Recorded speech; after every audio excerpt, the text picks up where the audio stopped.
I think we have to go, is that we've got to make sure that we generate the next generation of those innovators, those technologists. I'm a kid whose mother got a bachelor's degree in math. My father got a master's degree in math and was a master math teacher. My wife was a mechanical engineer. I became a lawyer. That's why the truth of the age one can fall a long, long way from the truth. So the acorn, there she is again, giving me direction. And one of the things that we have to do is to inspire that next generation of young folks who will be that next scientist or technologist or engineer or mathematician. This summer, I am sponsoring 2 summer camps for young kids, helping them understand and giving them the opportunity to build video games about energy, and hoping that they get excited about the prospect of being part of this energy environment as an energy professional. I'm going to leave you with a story. It's a story that some of you know that I love to tell. It's about the man that I think is perhaps the best political figure in America, in world history. His name is Moses. You ever hear Moses? Yeah. You know, Moses is people out in the desert, right? They knew as hard as they went, as fast as they went, they could not get away because right smack in front of them was the Red Sea. But Moses said, I got this cane, it's a blessed and magical cane, and I'm going to put the cane over the water. When I do, the water's going to open up. We're going to walk through. When we get on the other side, put the cane back over the water will close up. Pharaoh and his men on the backside, we'll get away.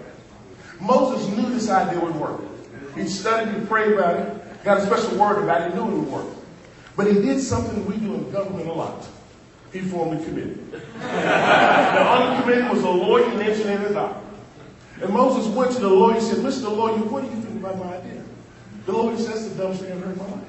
You hold water from there like this, going to roll downstream, going to flood the people at the other end. We don't own the water rights, so sue us. So then he goes to the engineer, and I have been married to the engineer for 23 years. I know the engineer said this first part.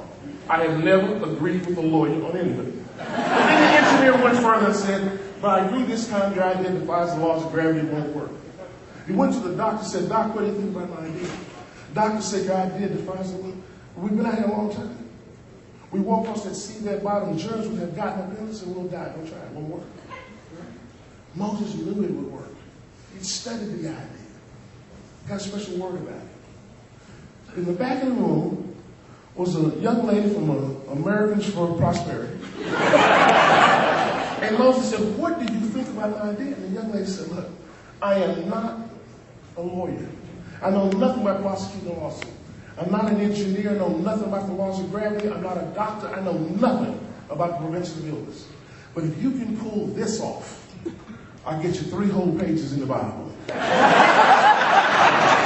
friend, let me tell you something. The work that you have been doing, communicating to Americans and Texans online, I'm not going to get you 3 pages in the Bible.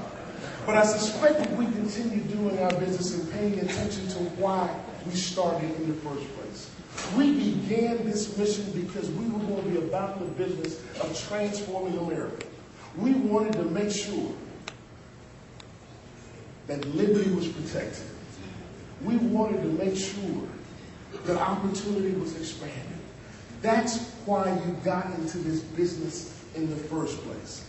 And I suspect that if you keep doing what you're doing right now, and if we keep trying to do it, those of us who have been honored by you to represent you, we'll be able to accomplish that.